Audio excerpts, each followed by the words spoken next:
Hey everybody, how you doing? Greetings. My name's Andrew Fredrickson. I am the senior producer for Sid Meier's Civilization 6, Rise and Fall, and I'm here today with Anton. I'm Anton Stringer. I'm the lead designer for Rise and Fall. So today is the first of one of a series of Firaxis live streams that we're going to be doing. This is the first time that we're showing off Rise and Fall live, and so you're going to get to see some of the first gameplay footage, and you're also going to get to see an overview of all the new systems. There's going to be some deep dives on each of these new systems as well as the other leaders as we go through the next several weeks. Before we jump into the game, we thought Anton here, as the lead designer for this expansion pack, could tell you a little bit about the thoughts behind it, the inspiration for Rise and Fall, and sort of what you think this is bringing to the franchise. Yeah, so with Rise and Fall, like as you guys know, with Civilization 6, we had a lot of the systems that have traditionally been in the Civilization franchise right there from the beginning. We had great works, we had culture, we had tourism, we had religion, we had espionage, we had trade routes, a lot of the stuff that in Civilization 5 was only in the expansion packs. But with Rise and Fall, we have an opportunity to break new ground, go in new directions, because Civilization 6 was such a complete game already. So what I wanted to do is I wanted to look at the sort of overall arc and the pace of the game, and especially address some concerns that fans had and we had seen as well when we were playing the game of, in the middle of the game, in the later game, there was kind of more and more stagnant or static map presence, I guess. So, you start out and you don't know what's over the next hill, you're exploring, you're finding out where everybody is on the map. But once, you reach the middle of the game, borders are more settled, your empire is here, and cities don't really change hands unless there's a big war or something like that, or you discover a new continent. So we wanted to introduce some new systems that would play with that a little bit and make sure that there's a little bit more unpredictability in the middle and the late of the game. So that's the sort of mechanical balance goal, to kind of change the pace of the game. And in terms of the theme, like we started with this phrase, dynamic empires. Right. And we really wanted to evoke the feeling of empires rising and falling over time. So just because you're doing really well in the early game doesn't mean you can snowball all the way to victory and you're just hitting next turn and getting bored.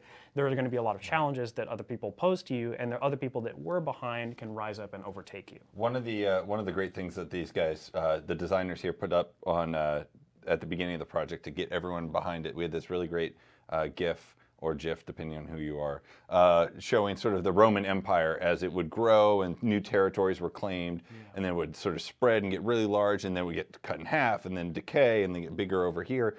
And that looks like a really fun way to play Civ, but like you said, a lot of times it could stagnate. So this is bringing a lot of that change, sort of forcing it to happen. Like you said, a rise and fall, but more than that, it's like a rise and a fall, and a rise and a fall, and a rise. So depending how you play with these new systems. Yeah, and it's not as simple as just like a rubber banding mechanic. I don't think rubber banding mechanics are very fun. Like I want, if you're ahead, you've earned your place at the top of the, at the top of the pole. So you get to enjoy a lot of advantages. It's just you might face some more challenges. And similarly, just because you're behind, we're not going to hand out freebies. It's going to be a tough time, but if you overcome those challenges, you can get back into the mix in a lot easier way than you could before. Right.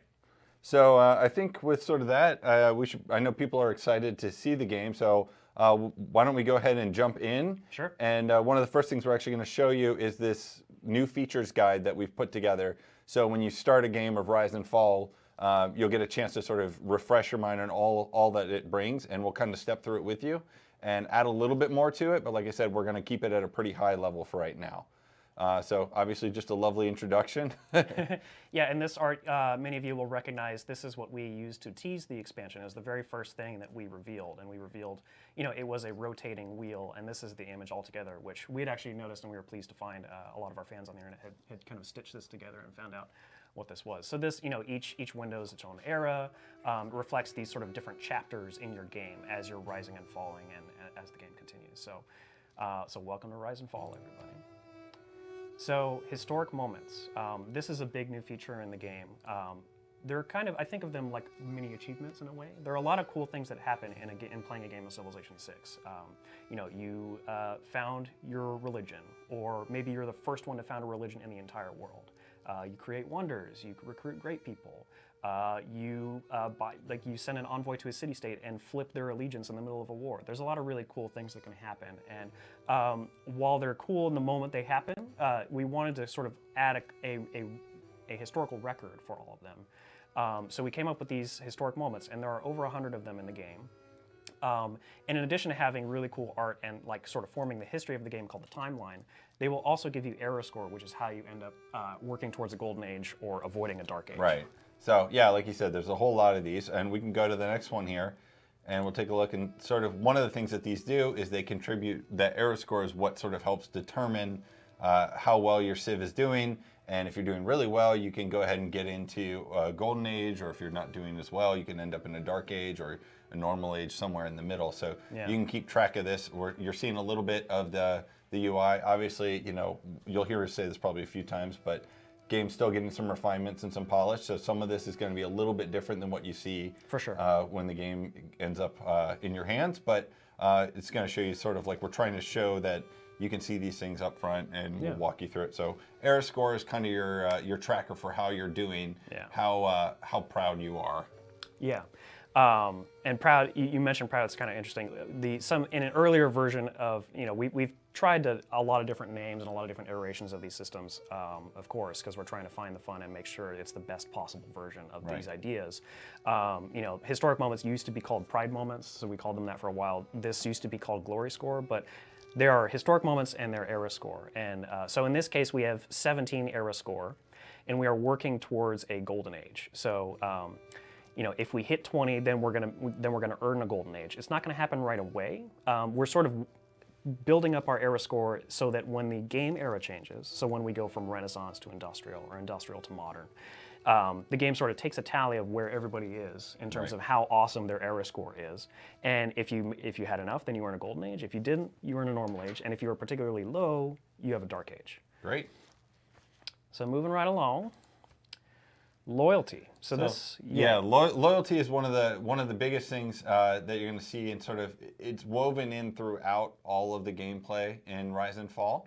And what we see here is just sort of a screenshot showing you how the loyalty from other civilizations and other cities are affecting this this current civ. But basically, it's a measurement of how committed this city is to your leadership. Yeah. And what this really does is it brings a really cool new way to lose cities or even gain cities that have been lost by other people.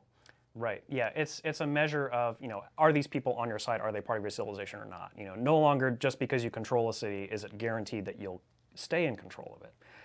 Loyalty allows you to, you know, convert or to conquer cities without using military force.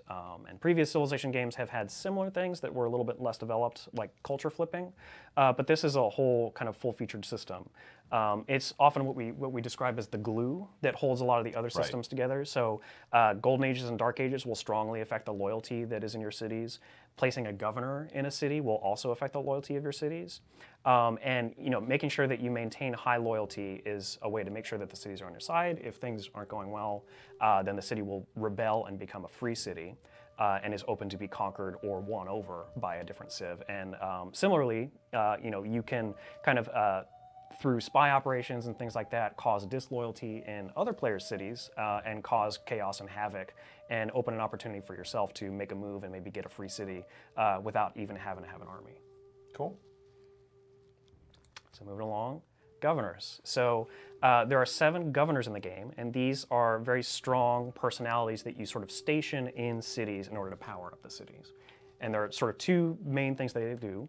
One is that they stabilize the city's loyalty. So, you know, I think right now in the current balance, it's +8 loyalty per turn in any city that they're in. But also they have these promotion trees. They have up to 6 effects that will strongly enhance what that city is capable of. And they're useful in different situations. Like there's this here is Amani, our diplomat. She can actually, one of her special abilities is she can be stationed in a city-state. Instead of just one of your normal cities, and she'll count as envoys there. So if you want to use her to snatch a suzerain bonus away from somebody, you can send her there. Otherwise, you might keep her at home because she has sort of an area of effect loyalty buff. So she's useful in different situations depending on how you promote her. Or if you're just like, oh God, there's this border city and I'm in a dark age and it's in trouble, let me just send her there because I know I need the loyalty for that. Right. So there's 7 governors. We'll see more in the game, but yeah, that's the governor system. Alliances. So alliances are a new way to interact with other players in the game. I say new. We had alliances in the base game, of course, but alliances in Rise and Fall are much more developed. So we have 5 different types of alliances. We have economic, research, cultural, religious, and military. And each of them has 3 levels. So you start at level 1, and as you're working up your experience, your alliance level, you will unlock higher bonuses with both for you and that alliance partner.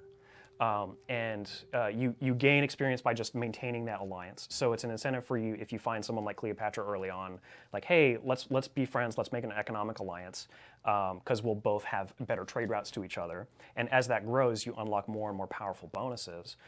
It becomes a way to sort of solidify relationships and encourage you to, maybe in the base game you would play with the agendas just to make sure that the AI wouldn't attack you, and maybe you'd make an alliance just to make sure they were on your side, but you weren't getting like a lot of economic benefits out of it. So the alliance system really helps you do that now. Let's go ahead and close this out and jump right into the game. Right. So we'll take a look and see. We're joining the game here in action. And Anton, why don't you tell us a little bit about what the setup that we've got here? Yeah, so we're playing as Korea, Queen Sunduck, and we have a 4-city empire that's pretty well set up here, but we're also hemmed in by we got Japan to the north, we got some city-states here, Greece down here, and Egypt up here. Right here is actually, this is interesting, this is a free city that formed. I think it used to be an Egyptian city, but just because of the loyalty pressure from around here, it became a free city, and is, so it's open to, we could maybe conquer it, we could maybe, use our loyalty pressure to help it out. We've got a lot of really great Seiwan districts set up as well. So here's a Seiwan district here, and the thing with the Seiwans, I'm going to open up Sunduck here. So some people are probably wondering, and I noticed a couple of comments before. Yes, like I mentioned earlier, this game is still in development. We've made some updates. You'll notice that Sunduck does look different than when you saw her last week. In the first look, right. In the first look, right. So, in development, you'll see a few more changes like that as we keep going through. So. Right on. You were saying? So yeah, we got Seiwan, which is a unique campus that has sort of a flat science bonus. It doesn't get the normal adjacency bonuses, but it has a strong flat science bonus. And our unique ability as Korea, this 3 kingdoms here, it powers up mines with science and farms with food if they're next to a Seiwan. So it is a really interesting take on the adjacency bonuses in the placement game. So we have a Seiwan here. We got mine, mine, mine, farm. So those are all getting bonuses. Where's our other one? We got one up here with mine, mine, farm, farm, farm, farm. So that's really awesome. Right. It definitely makes you think about the placement, instead of putting it just your campus the way you would have normally, you're now going to put a Seiwan differently. Exactly, and get yeah. some pretty cool powers out of it. Yeah, so like if I was playing with the normal campuses, I might put a campus here because I got the 3 mountains nearby, but now like Seiwan's like, oh man, like a Seiwan right here away from the mountains, away from the rainforest is a perfect spot. We got another Seiwan here with 2 farms and a mine and some wheat down here, but we haven't quite grabbed that tile yet. We have a fair amount of districts. We also are working over here on our government district. So in Yangsan, we are 3 turns away from our government plaza. Where's that being built? I think it's right here. No, it's right here. Yep. Yeah, so we zoom in here, it's getting under construction, and once we finish that, we'll have a choice of our first government building, which will give us some powerful bonuses, but we only get one of these districts in our whole empire, so we got to be careful about where we place it, what buildings we choose, etc. And it also powers up districts that are next to it, so this theater square is going to get a nice bonus from it. Right. So yeah, we've got, let's open our governor screen. Oh, that's great people. Did I miss? So one of the things that I noticed a few people were talking about is how many governors there are, and there are 7 governors. You're getting to see them here, but it's not always a matter of getting more governors. It's a lot about upgrading the governors and making them better. Right. So you're going to have to choose. Do you want to get more of them for your cities, or do you want to get fewer of them but upgrade them more? Right, so and since I have a 4-city empire, like having 3 governors is pretty solid. Like I might pick up a 4th at some point, but right now I've already started to promote Pingala here, so I can start getting some of the more detailed bonuses. So like we can go on a promotion tree here. So later on in the game, the Educator here can help with nuclear projects, and you can help with space race projects. So that's a very powerful ability. And Liang the Surveyor is also really cool. I might start promoting her. She actually unlocks unique tile improvements that can't be built any other way. So we can do the fishery, not so useful here because we're not next to coastal tiles, but the city park is really nice. So I might work towards parks and recreation here. Right, and every one of those trees is different, so they all got their different path Yeah. So you're always going to figure, each one is a different set of choices. Yep, yep. All right, so... And some people are noting, governors are very powerful, but a lot of it is their bonuses are, very much about where they're placed. So if you move your governor somewhere else, you can shift where that bonus is, and you're not necessarily giving that bonus everywhere. Right. It's not an empire-wide. It's the governor's in that city, so they're buffing or helping or giving abilities to that city. Yeah, so I can show you how that works right now. So, so I have Pingala here, but there's I have a city over here that seems okay on loyalty right now. Let's see. Yeah, it's going up 17.1 loyalty per turn, so it's totally fine. But if I wanted to, I could move him here to assign him there instead. And it'll take him some time to get there, so his bonuses won't be in effect right away. But that's how I could do that. I'm about to move on, but before we do, I want to take a look at the timeline, kind of see where we've been, and take a look at our era score as well. So we have 61 out of the 69 era score that we would need to get a golden age. We're working towards a golden age. Right. We've already hit enough, so we're not going to end up in the dark age. Right. Yeah. So we're good on the dark age front. If we open this era progress panel, we can see, okay, the next game era is going to transition in sometime between 11 and 25 turns. There's a little bit of uncertainty there because we don't know how fast other players are teching through the tree, but as soon as it's 10 turns away, we'll get a notification. It'll say like, hey, okay, the countdown is 10 turns, and then we have time to squeeze the last little bit of era score we want to get if we want to earn a golden age, stuff like that. So let's open up our timeline. This is where those historic moments that I was talking about earlier all live. So this is our most recent part of the timeline. The most thing we did in 650 AD here was, skeptics may ask, what good is iron? But we know now that it's a formidable weapon for our swordsmen. So we get this moment when we train our first unit that uses this strategic resource. So basically the first time we use iron to make a unit, we get this moment. And if we were the first one in the world to do so, it'd be a much cooler thing. It'd be worth more era score. But right now it's the first time for us, so it's not as big of a deal. So I'll scroll back just to the beginning of this era. So we're in the game's medieval era. And we avoided the Dark Age. We're in a normal age right now. Right after that, we founded Buddhism, which is pretty cool. We completed our first medieval era civic, even though we weren't the first one in the game to do a medieval era civic. We got a great person, got another great person, made our first trading posts in Greece, and then, made our first Renaissance tech discovery. So that's the timeline and kind of where we're at. Do we have any of the larger moments back in there? Yeah, let's take a look. Yeah, this era hasn't been super cool yet, but if we go back further here, here's some good ones. Right. Yeah, just to show like some of these moments are sort of like you kind of hinted at. If we were the first in the world to do something, or the earliest to do something, we might get a bigger moment and more score for it. Yeah. Versus being someone, okay, we finally got to that achievement that the rest of the world or other people have achieved. Yeah. So here's a good example. Like I mentioned that I think we did our first Renaissance era tech, but we weren't the first Renaissance era tech in the world. But in the case of the medieval techs, military engineering, the discovery of it in Korea sets the world stage for future discoveries in the medieval era. So we were the world's first in that case. So we get this really cool picture. If we go back a little bit further, we can see some more stuff. We adopted Classical Republic. So we get the custom, like this is the same image that we have for the Classical Republic government. So a lot of these are particular to the thing that you chose or the civ that you're playing as. So actually one of my favorites back here, so we discovered the Matterhorn. We were the first ones to do that, which is really cool. So we get a picture of the Matterhorn here. Scrolling back a little bit further, we created our Seiwon. So we get unique moments for training our unique unit or building our unique infrastructure. So it's a nice way for, because we're Korea, because we have these particular bonuses at this time in history, not only is that cool because that lets us sort of like have a surge of power around the time when historically that would be true, but we also get these historic moments to buff up our era score and help us get a golden age a little bit easier. So that is the timeline. So let's get playing. Research here. So I think we're close to the Hwacha. Yeah, we can do the Hwacha, which is our unique unit, if we get gunpowder. So 5 turns away, and we can also build an armory. So I'm gonna do that. Production. Let's see. So I'm gonna get a university. Yeah, let's get some more science going More for science. Day 1. Yeah, so Korea is a very powerful science civ. So powerful, in fact, that we're still tweaking the numbers. But as you can see here, we're 85.5 science per turn and 42.3 culture. Very powerful. I know that some of those balances, before some of the balance, we were flying through, and it's still pretty powerful. Yeah. I'm going to move my my builder over here to work on that wheat farm so I can get the bonus from being next to the Ceylon. Move up here. And looks like Frederick is up here. So we got a pretty good buffer between us and him, so hopefully he won't be a threat.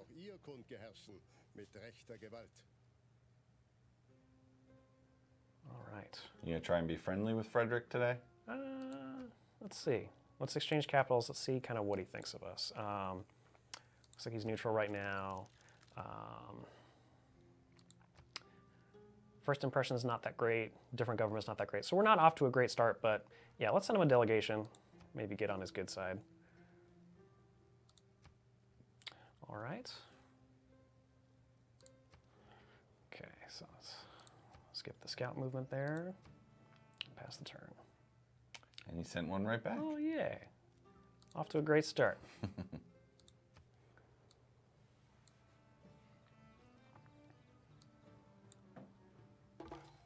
Okay, so here we go. The medieval era ends in 10 turns.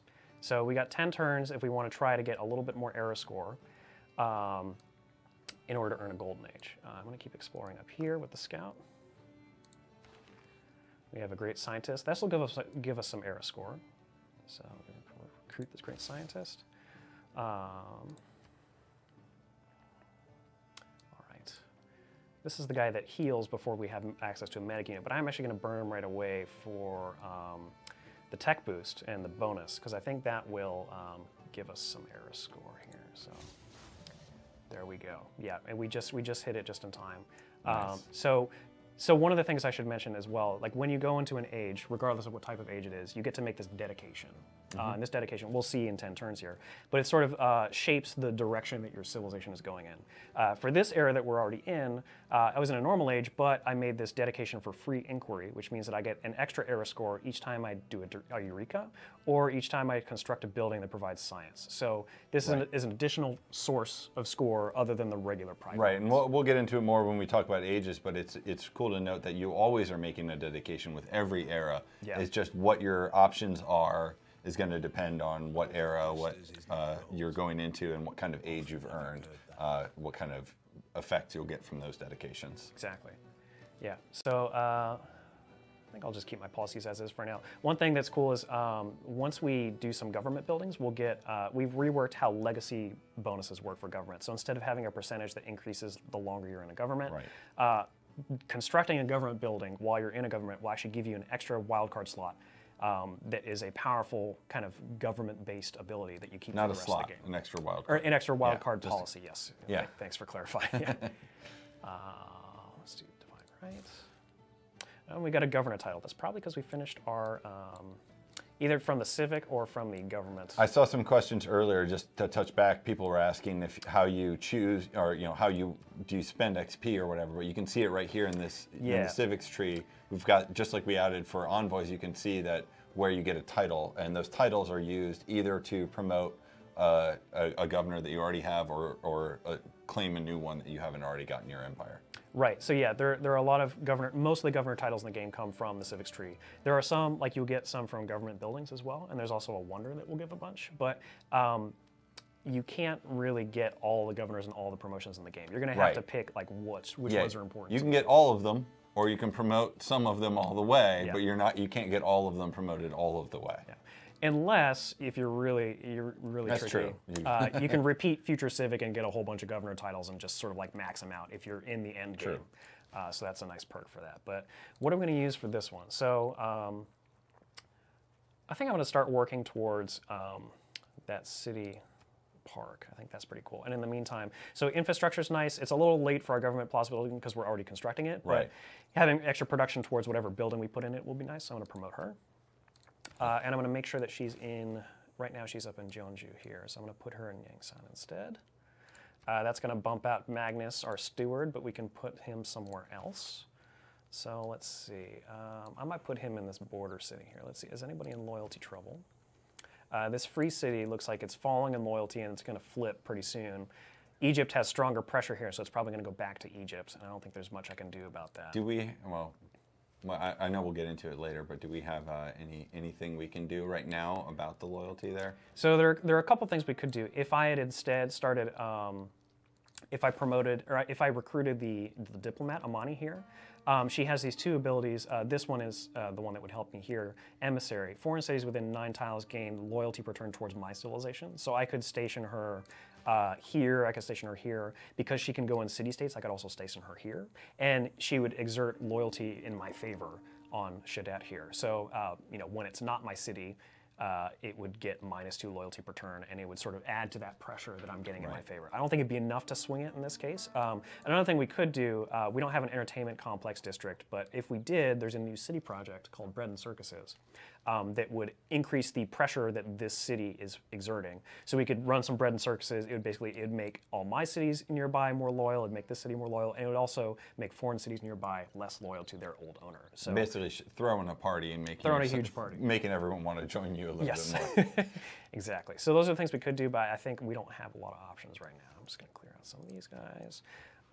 So I'm going to put Magnus back. Yeah, let's get Magnus assigned. Yeah, let's assign him to there. There we go. All right. What else we got?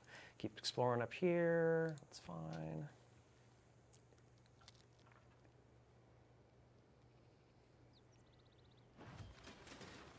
So could we, while we're going through here, could we talk about Sunduck's agenda? Sure. Yeah. So her agenda is based on she likes other civs that are strong in science, and she dislikes other civs that are not strong in science.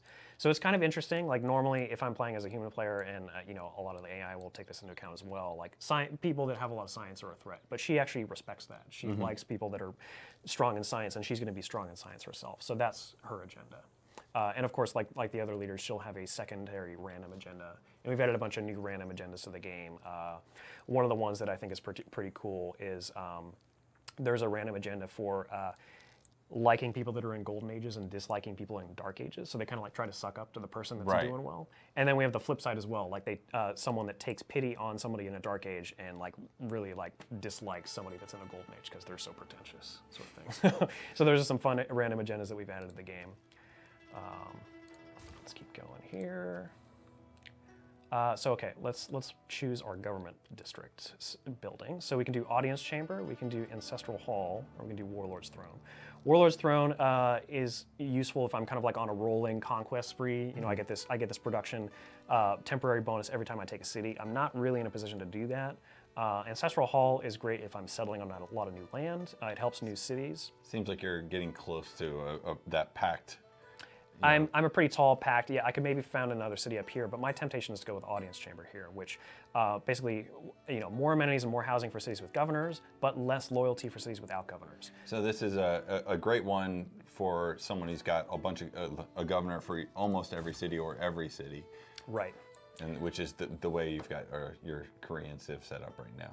Yeah. And we actually got another title, so this might be a great chance to take Amani or someone else like you were talking about. I think I'm going to take Amani, yeah. So before I place her, I'm going to check the city-state envoy game, see where things are. So. And now that you've been talking about the government districts, the government district with the new buildings and how that's sort of a new take on the legacy system for people are asked about America's ability and what we're doing about that.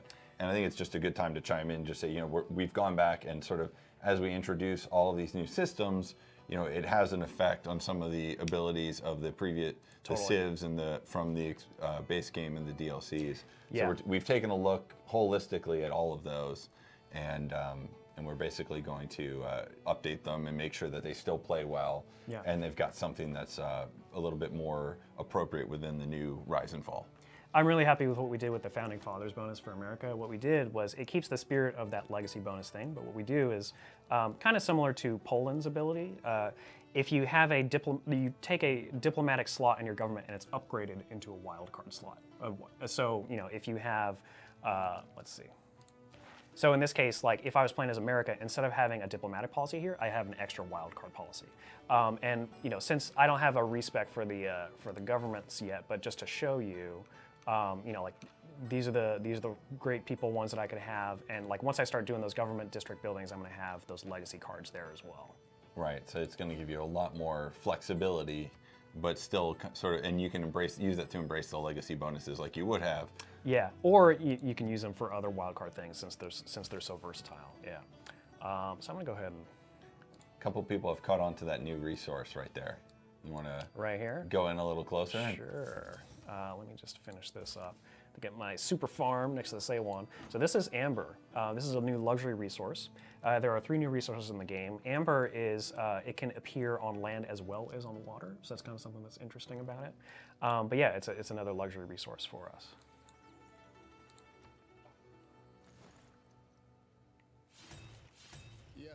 What's up, Frederick?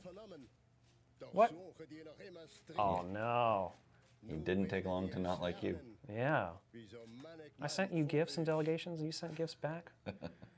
Maybe it's because I'm messing with the city-states now. We got a formal war. Formal war, all right. So I think that means it's probably a joint war. Yeah, okay. Cleopatra is declaring a joint war with Frederick against us. So they must have been dealing behind my back. Frederick put on a face when I first met him, but... He probably did. Yeah. All right, so Egypt and Germany are against me now.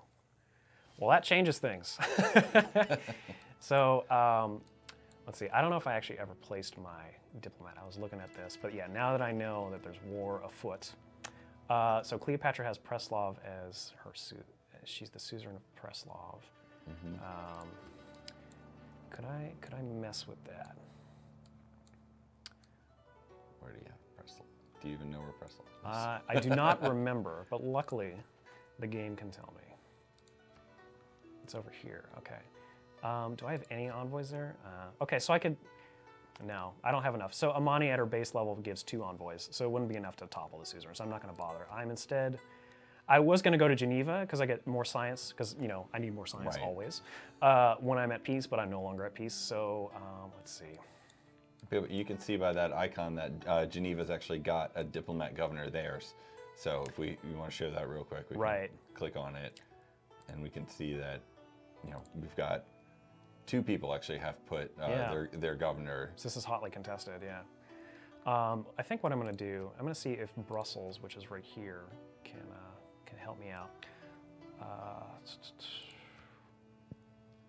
Okay, so if the diplomat would be enough to flip Brussels, which is on sort of the border with Egypt, so I'm going to do that. That's a good call.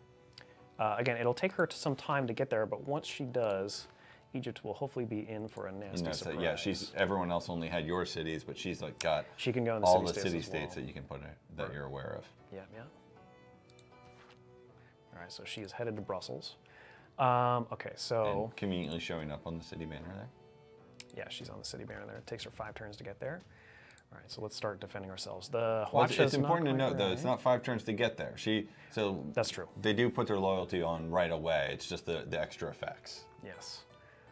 All right, so I'm going to do... Can I upgrade? Let's see. We're only 2 turns to the Huacha, so I am. I don't want to burn too much here. Yeah. You got anything you can just work on for 2 turns, or do you want to upgrade those walls? I'll start making some walls, and then I'll flip over after that. Yeah. Okay. So I got this. Let's do mine over here. Oh yeah, and this scout's now in trouble. So let's just run away. Run away. I got another city range attack. Okay. Did we have the Castellan Governor? I forget. We do not. He would be great right now. Yes, he would be great. He might be your next. He specializes in city defense. So at his higher levels, he will prevent a city from being besieged entirely, which is really useful. So even if you're totally surrounded with zone of control, it will still heal a little bit every turn. Luckily, things haven't gotten that desperate yet, but yeah, he might be a useful next pick for us. And it looks like I just saw Egypt take that free city. They did, yeah. So now it's back on Egypt's side. Not quite at Huacha yet, so let's do some walls here as well. So yeah, if we briefly look up the loyalty again. So Shadet is not in a good situation right now. It was a free city, it's back on Egypt, but they're not super happy with Egypt, right? So like, you know, they're still being pressured a lot by other players and stuff like that. So Egypt will have to send a governor there to try to hold on to it. Looks like somebody plundered a trade route. Where did that go? Okay, yeah, that was probably Egypt. That was from the free city there. Can I? Oh, I bought the tile. All right, I'm gonna start upgrading to some crossbowmen soon here. But for now, let's keep on going. The real 5 turns left in the medieval era. All right, watches are in, ready to go. So we'll do some of this. Greece, what's Greece doing over here? I don't know if I like that, but for now I'm just gonna make a mine. Everything's fine. Move some scouts. There we go. Let's upgrade one of our archers, maybe this one, in case Greece tries something. All right, yes, so we're well past the golden age part now, that's good. And we got another, that's just a notification of that dedication you talked about earlier. Right. So because we had that one, we got a little bit more era score. Yeah, I think the crossbow triggered the Eureka, triggered the dedication bonus, so yeah, we're in a pretty good spot as far as the ages are concerned. It looks like, yeah, we fought off Egypt's first wave here, which is good. We got the new Monty Python government. Let's see what we got. Okay, so we can do monarchy. Yeah, let's do it. Oh, and actually, in this time, we were the first one to adopt a Tier 2 government in the whole world. So we get 3 era score from that. Not that we need it right now, but we had our cool monarchy art here. So this, so yeah, we've had some cool stuff going on. And actually, when we met Germany, we became the first one to meet everybody in the world. So that's pretty neat. All right, so defensive buildings, yeah, let's do that. Renaissance era melee and ranged to help with our crossbows and hwachas and whatnot. White cap, let's do some bastions just in case. Playing a little defensively here. You know, as you mentioned too, like it isn't just the legacy cards that have gotten an update. If we happen to be in a dark age right now, we would have special dark age policies that would be that we could put in our wild card policy slot, and those give very powerful bonuses, but at the cost of a penalty. Yeah, we like to think of it as like sort of a way to lean in, you know, into the dark age. You say, okay, this is going to suck in this way, but I'm going to have some bonuses over here. We'll see more about that when we talk about ages, but it's it's definitely something to make sure that when you get a dark age, you're not like, oh no, never mind, restart. Yeah, again, there's a way for you to dig yourself out of it. Exactly. We also have updated a lot of the base game policies by tweaking their balance numbers and added some new ones. So, you know, this one here, +2 loyalty per turn for cities with a garrison unit.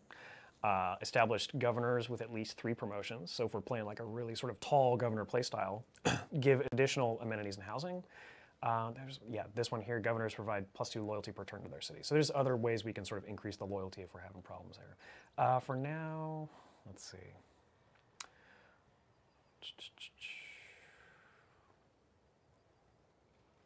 Let's do some of this, keep our gold high, because I've been burning gold on my upgrades in my farmlands. Let's do some guilds. We about ready to make a hwacha? We are, yes indeed. Hwacha, think about that? I think it's a great idea. Let's do that. That joke's been going on for a long time. Yeah, I believe, if I remember right, the DLC 5 for Civilization 5 was Korea. That's when I first started here as an intern, like 6+ years ago. And one of the achievements, at least in English, was called Hwatch Out. Yeah, so we've been having fun with that pun for quite some time. It's a pretty sweet unit. You know, you'll get to see it in action hopefully here shortly. Let's keep exploring with the scout. What's up, Greece? Oh, uh-oh, denounced. It's not looking good for you here. No, not really. I think they're jealous of my science. They don't have that, you know, very, very endearing historical agenda to like people with science. I don't think they're taking too well to it. So let's just go over here. Keep on going on the turn. Just gonna explore down here. All right, so Greece might be a threat soon. We'll see. What are you doing out there with that scout? I was exploring Germany until Germany decided to start punching me in the face. And so now that we're in a Tier 2 government, we can actually start our Tier 2 buildings. So we can do foreign ministry, intelligence agency. Do you still have that policy slotted? I still have the governor here. The governor, I'm sorry, yeah. Yeah, so she's going to give a +30, so it's going to take much faster than normal. Leveraging city-states. This one's about spies. This one's about purchases with faith. I'm going to take the spy one. Great, okay. So I could get Victor, the Castellan. Then I'd have 5 governors. I only have 4 cities. Why don't we mess with Amani and try and see if we can take that city from Egypt? Let's do that. All right, so the one we want here is emissary. So, Now, when we move her up front. Oh, so she is in Brussels. So that will, so that is going to be exerting some pressure here. It might be. So yeah, this. Once it becomes a free city, which looks like 4 turns, then we're going to be giving more pressure towards it. Maybe we'll be able to flip in our favor. We'll see. Okay. Somebody left their builder over here. Uh-oh. Oh, no. This doesn't seem good. The great are good. Well, it's rise and fall. For you, it's at the same time. Yeah, we're on the rise here. You know, I was doing pretty good. They were letting me get away with it, but I think they finally caught on. So you can see there a nice reef. Yes. Yeah. Here we go. So we built our first SWAT chest, so we get some unique art that showcases it, and we get some era score, which is awesome. But yeah, let me go back over here to the. So a new feature in terms of terrain features that we've added in the game are reefs. So here's a reef here. It gives some additional yields to coastal tiles, which is really nice. It looks really cool when it's next to a Great Barrier Reef. It can coexist with some resources. So it's nice to see like little fishies flying around there and stuff like that. And it also blocks placement of things. So if we were going to put down a harbor or a coastal wonder, reefs, they're advantageous in some ways, but they're there fixed on the map. Because we don't want to go destroying reefs. That's just not cool. So we got another great person, a writer. Very nice. Production. More watches. Need more. Okay, so Greece is going to get a taste of the Korean hwacha here. I'm gonna zoom in. Yeah. Oh, except I forgot because I'm dumb. Yeah, I was about to tell you. Why didn't you tell me? I was on a roll. Yeah, okay. So the thing about the hwachas, they're very powerful, but kind of like a siege unit, they can't attack and move in the same turn. So they have to stay still because they got a bunch of little rocket things that they have to, put in the little slots, and only then can they attack. Right. So I was dumb, but hopefully it won't cost me. If not, there's another one on the way, so it'll be okay. Let us attack the swordsman and hope for the best. At least the crossbowmen can get in and hit on them, hopefully. Hit on them? Hit on them, yes. All right, let's start making some great works. Flowers surround me. Drinking alone by moonlight. It's what I might want to do when 3 people declare war on me. But yeah, we got that in our palace now. Got some tourism and culture since we're a little bit lopsided on the yields here. Let's do another range attack. Oh, okay, so some city-state ally is getting cheeky over here. But that doesn't look like too much of a threat yet. Medieval era is coming up. It's going to be really good for Golden Age and hopefully working on that city. Yeah. So when we hit the Golden Age, we'll be getting some loyalty bonus. Yeah. So loyalty is. Oh, here we go. The world enters the Renaissance era. Ta-da! You can't go around arresting. Got some new civics as well. Cool. So. You may have noticed the world is a little bit brighter and more cheery now. I do notice that. Yeah. So we have this sort of color treatment that happens when you're in a golden age. It's more saturated. When you're in a dark age, a little bit more desaturated, a little bit less exciting. But it sort of reflects the atmosphere, the mood of your people, of your civilization. So we're in a golden age. What does that mean? We can make a dedication just like we do every time, but since we're in a golden age, it's like extra cool. So we're in a golden age, yay! It shows kind of like what everybody else is doing. So it looks like Frederick and Greece are also in golden ages. They got the sun there, and everyone else is in a normal age. They just got the sort of half moon. But that's good for us. That means that because Egypt owns that city that we were looking at, they're not going to have that golden age bonus as well. Yeah. So in terms of so this could be a really big deal here. So each of our citizens provides 1.5 loyalty per turn. Normally it's 1. In their city. It also affects other cities within 9 tiles. It falls off the more distant you are. But basically this means that all of our cities are going to be exerting more loyalty pressure, both for our benefit to keep our cities on our side, and also for neighboring cities like that Egyptian city that keeps flipping. And also we get to make a dedication, which provides a powerful gameplay bonus. So let's see what that would be.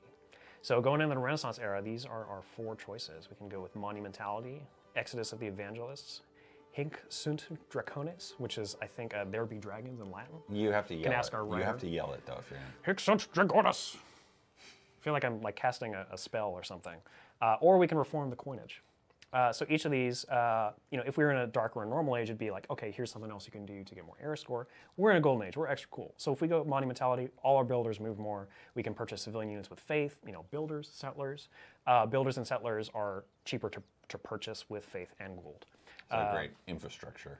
Great infrastructure, and if we want to expand, I think we're pretty well on the infrastructure front right now. I'm mostly worried about this war stuff. So more movement for religious units, and newly trained ones get more charges. If we didn't happen to not have a religion yet, we'd get great profit points per turn, but we're already good on that. I think I founded Buddhism in this game earlier on. The exploration one, so more population for cities on a different continent than our first one, more movement for naval and embarked units, more loyalty for turns, not on our original continent, to kind of help us maintain loyalty at a foothold, even if we don't have nearby cities. And reform the coinage. Traders can't be plundered, which is nice because I have a lot of enemies right now. And international trade routes are giving us more gold. That seems like a really good one for you right now. That's what I picked when I played through this a little bit earlier, and yes, I liked this. So let's go ahead and do that. There are some questions, though, people are asking about these, and we do have a different set of dedications for each era. Yes, there's some overlap, like I believe reform the coinage can be done in the medieval, Renaissance, or industrial eras, for example. So, there's sort of some always revolving through. So it's, I don't think you ever have the same four for any transition. So it's, and then, so you'll see different ones at different eras, and also different effects based on whether you're going to golden or dark or normal or heroic or whatever. Yeah, and in total there's about a dozen different ones. And yeah, as they sort of slot in at different times during the game. So we're going to reform the coinage. Ta-da. All right, we got civics here. Let's do mercenaries. Choose production.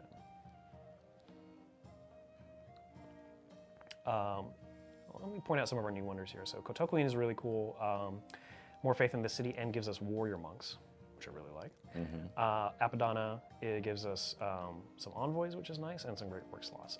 But I think for now, we just reform the coinage. Let's get back our trader that was plundered and get the trade routes going again. So another governor title. Let's see what kind of money do. Okay, so affluence is nice. In this case, she's stationed in Brussels. I'm already suzerain of Brussels, but if she was in a place where she wasn't suzerain, she would copy their luxury resources for me. So it's kind of like the Portuguese tile improvement back in Civilization 5. She can copy a bunch of stuff and bring it to you, even if you don't have direct control over something. That's not super useful right now, so let's see what else we got. Let's see what Magnus has to offer. So internal trade routes, industrial zone. I'm not quite ready for an industrial zone yet. I'm gonna keep going on Miss Leong here. I can get the city park. Yeah. After this next one. Yeah. All right. Hwacha, don't move it. Instead, just shoot. All right. Oh, so close. It's like the city can finish the job here. Don't think I'm gonna be able to do that in attacking. Okay. Let's do some. I found myself in this most languid heat. The forest. And it's pretty close to the mountains. Yeah, I can see it. I don't know if, and it's summer because we're in a golden age. Everything's warm and cozy. It looks like it. Yeah. Second Hwacha. Let's move up. It's here just in case we get some. Ooh, thank you.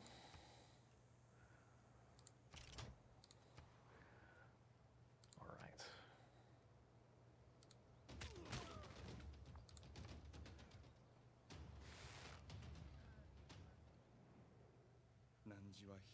Thank you. Someone appreciates. Somebody appreciates this. Yes. You know what, Hojo? You're all right. Me and you, we're gonna take this world by storm. So the governors, people are asking. Yes, they are. It is the same governors, but basically based on the game that you're playing, you'll want to choose different ones at different times. Yeah. So it is the same 7 governors for all the civs in every game, but we can, you can basically play it very differently because sometimes you're going to play one way, you'll want this governor. Sometimes you play the other way. So. Given all the bonuses the different bonuses that they offer, one of the really cool things is while they sort of lean into some play styles, it's not like one governor is the military and one is the science. Right, they're not that clear cut. They're not that clear cut.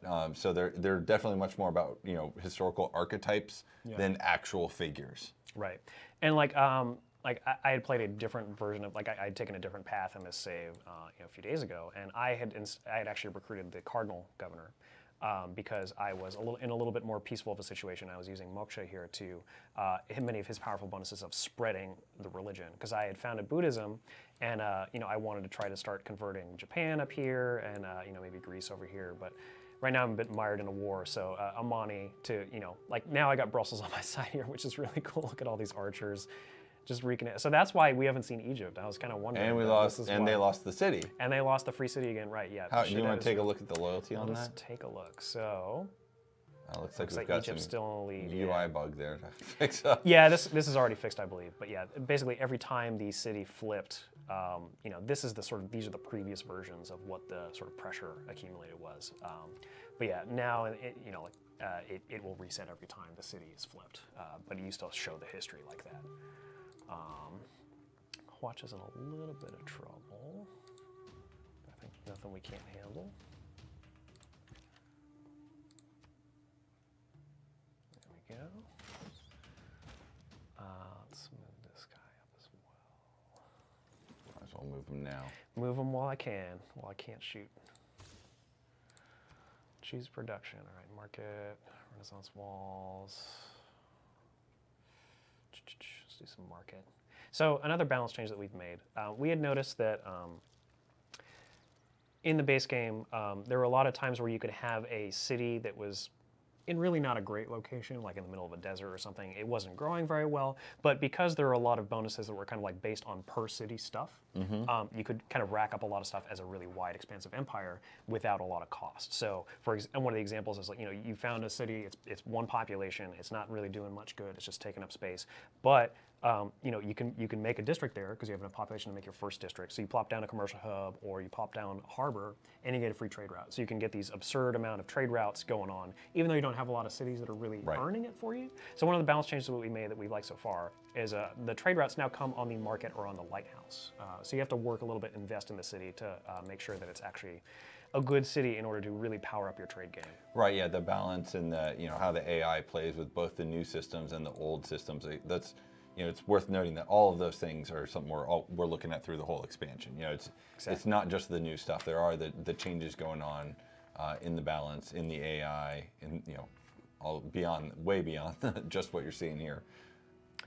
I'll send my envoys to Hattusa. Maybe flip it in my favor. Ha ha! This is one of my favorite. This is why the word pride moment was or pride was such a because you're like I did something awesome. I did that. Yeah. So previous mercenary contracts are subject to renegotiation when Korea overturns the old suzerain of Hattusa. So yeah, Hattusa was on Greece's side, but and they were at war with me, but I had some words with them behind some closed doors, sent some envoys their way, and now they're not fighting with me anymore. So that's great. Not that they were much of a threat anyway, but it's good to just make sure that that's the case. Ah, you want my great work, but I am attached to it, so I am going to hold on to it. We're still cool though, right, Hojo? It's me and you, man. You can make him a copy. Could make them, some forgeries. I don't think we've unlocked the photocopy technology yet, though. We just go wherever there's a mercenaries, cool. Someone's actually asking about that little top button in the top bar right there next to your horses. You want to show that little improvement? This is the reports button, yeah. So it used to be this view reports thing, but now it's this nice little cute icon. So yeah, we've got, like all the information you come to expect. We haven't updated this with like loyalty per turn stuff yet, but we're looking at expansion systems and kind of like how to add this stuff in here. But yeah, the report screen is a great resource if you, are looking to kind of get an overview of your empire, where your stuff is coming from. There's another little button up here that I'm not going to click, despite I think fans would want to see that too. But I don't know what you're talking about. There's no other buttons in the top bar. Yeah, it's been stamped out of your memory, I'm sure. All right, so. Trade route. Now that Hattusa's not fighting us, actually let's go to Kyoto. That's a lot of gold. That's our reforming the coinage working in our favor there. So right. Kyoto, give us all your money. Let's do some humanism.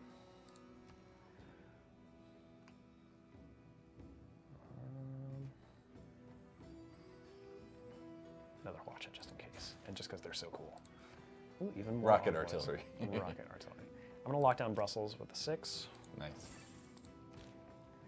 Okay, I can promote, which is nice because they're a little bit damaged. Let's take this one. And now this one can shoot because I'm not moving it this time, totally not. And let's take out the archer. Okay, so the watches have been invaluable on this front here. Oh, you changed your mind. Was there a city-state that was causing you some trouble there? I'm going to take this. Because even if we're at peace, I can still, do loyalty shenanigans in her city there. So she's definitely in trouble. I want to focus on Greece. Germany hasn't been a threat yet, other than the sort of city-state proxy war, but just want to be sure here. If you're the bank $100, that's your problem. It's good, because we're reforming the coinage as we speak. So the free city is, again, here. So these are free city units.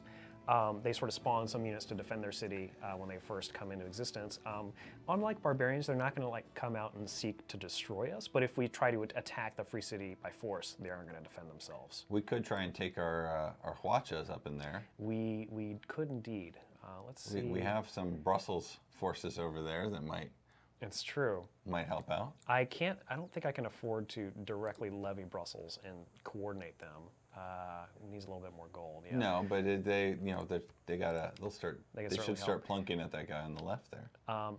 It's going to rebel in one turn, but you know what? Let's just try. It'll be fun. So let's move the Huacha while we can. Do 2 Huachas here, and then these can hold the line here.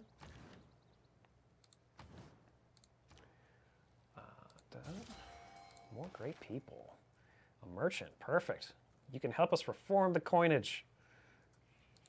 So we get a governor title by using Irene of Athens. Let's go ahead and do that. Boop.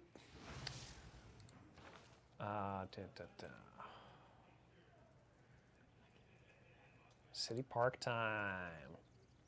So City Park unique improvement can be built in the city. Yields 2 appeal and 1 culture, and another amenity if it's next to water.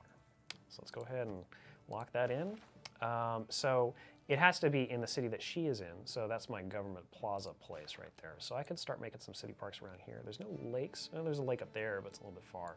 But I could start plopping down some city parks. I think I used my last builder charge, but next time there's some production up, I can start making some builders. You think you could give an example? A few people have been asking, could we get an example of a Dark Age policy? We could, yeah. So there's one called Twilight Valor, which gives you +5 combat strength for all your melee, like all your hand-to-hand units. But it, I think, either eliminates entirely or decreases by 75% the healing of those units. So they basically, it's sort of like a last ditch, like, they're much stronger, but they can't heal. You have to like bring them back to their homeland or station them in the city in order to heal.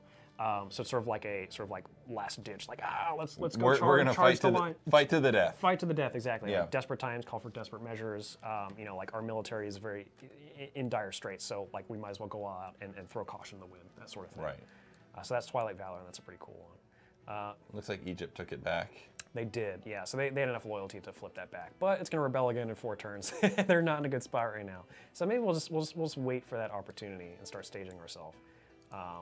Let us condemn the heretic there, because the Greece was there, and Greece is causing me grief. So I don't like that. Another great person, great scientist. Yes. Here we go. So I was going to build something. What was I going to build? I was going to build a builder for city parks. Great scientist. Who doesn't have a university yet? You don't. Let's put you over there. Let us stage ourselves for the coming fight. Now, are those free cities units supposed to stay there after the city flips, or is that one of the things we're still working on? I think that's one of the things we're still working on, yeah. I think in the latest build, they will go away along with the free city. Right. They are associated with each city, so these units know that, like, oh, okay, I came from Shaddad, that's what I'm associated with. But there's just like, there's a cleanup step that was missing in this build, I believe. This build's a little out of date. Let's go ahead and bank. We will keep our Huachas ready to go. And so if we were to go in and conquer the if we had been successful and conquered a free city with our military, are we going to get any warmongering from that? We've been playing with that calculation a little bit. It's not the same as warmongering for like capturing an enemy city that belongs to a civilization, especially not as a capital. There will be a little bit of warmongering, but it's not as much. All right, so we're pretty close to avoiding a Dark Age in the next era, which is nice, even though it's probably still far away. At 21 and 35 turns, we still got a while to go. So all our great people rolling in and our Huachas. You want to show off that notification there that we've got? Is there something going on with loyalty? Yeah, so these, yeah, this is a notification that will come up. These are kind of a little bit outdated, actually. But this will show up every time that a city flips to independence, basically becomes a free city. And this is to help, like, in this case, they're right on our borders, so yeah, like, I was already aware of it. But, you know, if it happened to be, you know, like a German city over here or something, or a Chinese city, like maybe Changsha was the one to fall, right? So I got a notification, I'm like, oh, what's going on over here? It might not be a part of the map that I'm looking at every turn, but, you know, once I know, like, oh, that's a free city, maybe I can do something about that. Maybe I put Amani over here to start giving myself a little bit of loyalty. Maybe I start moving my army into position there if it's not going to flip for a long time. Right, and we're looking at, you know, not just a notification when it has happened, but we're also doing some UI updates that aren't in this build that are going to help you sort of be aware when something is coming. Right. But either in your own civ or someone else's. Right, right. Obviously, if it's happening in your own civ, or like if you're losing loyalty, I mean, there will be some things like this little arrow here, you know, will be going down, and you'll get some notifications. But obviously, like, you know, you want to be aware of when one of your cities is in trouble. So yeah, we got kind of different messaging depending on whether it's happening to you or somewhere else on the map. All right, let's build a city park. So you've got the city park governor in one location. People were asking earlier, can we move her and build parks elsewhere? We can, yeah. So she can kind of like go on tour across your whole civilization, you know, spend some time in Yangsan when you have a builder active in park, or, you know, fishery in the case where it's on the coast. And then she can move over here. And when she's established there, again, it'll take time for her to be established, but then tiles belonging to this city can be improved with city parks. Right, so it's not just a, you know, plop her somewhere and build it. You know, there's still the whole, you've got to take the time to establish her. Right. And then I'm booting out whatever other governor I had there. Right. So, you know, it is definitely a trade-off. You can do it, but you got to, you know, commit time to it and resources. Right. So Greece is still attempting to go against my Huacha army.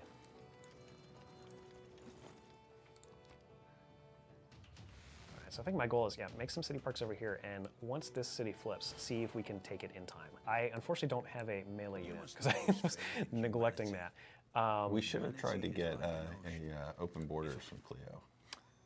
Then we can just sneak in there. Yeah, that would have been cool. I'm opening up the government screen here to show off that now that we've had some government buildings created, we have this Republican legacy bonus from our time spent in a classical republic. So all cities with a district receive +1 housing and +1 amenity. It's basically like another version of the inherent bonus you get from the government, but you get to keep it with you. So let's just do that. That'd be cool. Otherwise, I'm going to keep it defensive, I guess, just for now, since this isn't really what we're focused on for this live stream. And I got a spy, because I finished my government building over there. So what can I do with my spy? I could... It's going to flip in one turn, but the spies can do this operation to basically sabotage the loyalty of a city. To basically, you know, like take it from 100 down to like 80 or down to 60. So if you have some spies, you can really, like, you know, a player might think they're safe, like, oh, okay, I only have, you know, 20 loyalty in the city, but, you know, it's stable at least. And then you send a spy in there and do a mission, and it flips it to a free city because it takes away a big chunk of it all at once. But for now, I think I'm just going to keep the spy here. Maybe wait for an opportunity. I think we should probably, let's see what we can do with that city when it flips, and see if we can get a city park built, and then probably wrap up for the day, because we've we've gotten a pretty good overview, and hopefully we'll close off a couple of these threads, and then leave people wanting more to come back next week. Sounds like a good plan. All right, so let's do another governor promotion here.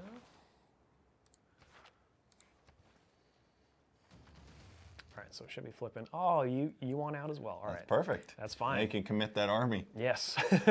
Thank you. You look relieved. It's almost as if you regret going to war with me, buddy. Okay. Are you going to send a delegation? No, now you're trying to be friendly again. Okay. A little late. You're welcome. Yeah, that's fine. Oh, Okay. there you go. It flips. There we go. Yep, and there's the notification again. Looks like Brussels is already helping you out, too. Way to go, Brussels. All right, so I have to move my Hwacha in. Unfortunately, I didn't have that quite ready. Let's see if I can buy a melee unit real quick here. Probably here would be best. Let's see. Get like a. Do I have any? I don't think I have enough horses or anything for a super mobile unit, but we could do. Oh, I can't afford the pike and shot either. But let's just do something like a heavy chariot. It might be enough to help us take a city if we can really knock it down. It does have walls, but it doesn't seem very strong. So we'll just start firing away.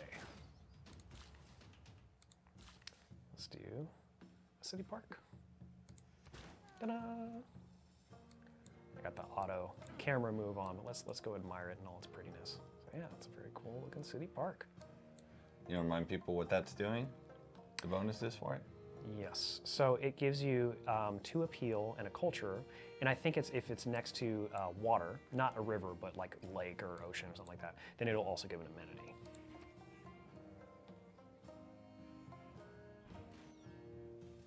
All right, so let's try a blitz attack on this city here, free city. Yeah.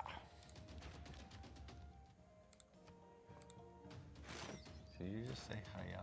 No, you misheard me. I don't know what you're talking about. All my units do karate when I play Civ. It's just a rule.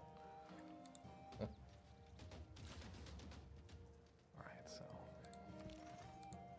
let's focus on the attack here. Move up the Hwacha. That might have been. Bring up that chariot, yeah. Yeah. Could have maybe moved the crossman to make room, but that's okay. There's a nice little bridge going right into the. You can just roll over that next turn. Let's see. I don't like to commit myself about heaven. New government? That's fine. I don't want to focus on that right now. Man, reform of the coinage is great, guys. These new coins I'm going to make great. note of that one. We're going to look at those numbers. No, it's fine. I know what you're talking about. More watches.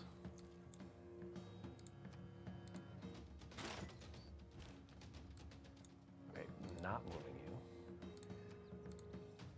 Instead, you are going to attack the swordsman here. It's causing some threat.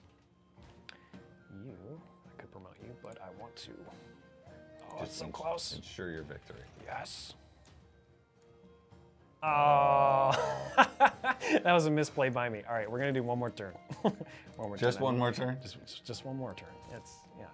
It's never more than one if I say that. It's fine. This might be the first time that someone actually says one more turn and does Might be one the more only turn. time. Yeah. Something in the back of my head was like, why did I move the crossbow then? Yeah, wasn't thinking. Oh, but I think the loyalty waved in our favor here. Okay, so we got our first industrial air attack, so we got a cool thing from that. And oh man, so that's actually really cool. So we were about to conquer it. They were so afraid, / our loyalty was so strong that they just decided to join us anyway. / our load. So really, it was great that I misplayed and then my chariot didn't go in. My chariot, he just had to like do like That- one of those like in the movie. People Troy, were he saying just that kinda, was a like, rolling around misplay, there. but you totally nailed it. Totally nailed it, guys. I know what I'm doing. I'm the lead designer, okay? So I get this similar dialogue to capturing a city, but I get to keep or refuse the city because it used to be a free city. So I can be like, you know what, stay a free city. Good for you. But I'm gonna keep it. Of course you are. Yeah, and there we go. And we get a historic moment for that. Free city has pledged its loyalty to us, willingly entering our civilization. There was no force involved, no threats. It was totally peaceful. So there you have it. All right, well, so I think that's going to wrap up the session for today. Thank you all for watching, and definitely stay tuned. Next week, we're going to be showing you a first look and seeing a little bit deeper on some of the new systems, as well as showing off the Dutch. And we're going to have a rotating cast, too, so I think Ed might be streaming next time. So yeah, Ed is still around. Ed is the franchise lead for all things Civ, so he's still been very much involved with Rise and Fall. And you guys will see him, me, and Andrew again sometime soon. Well, thank you all very much, and see you around. Thanks.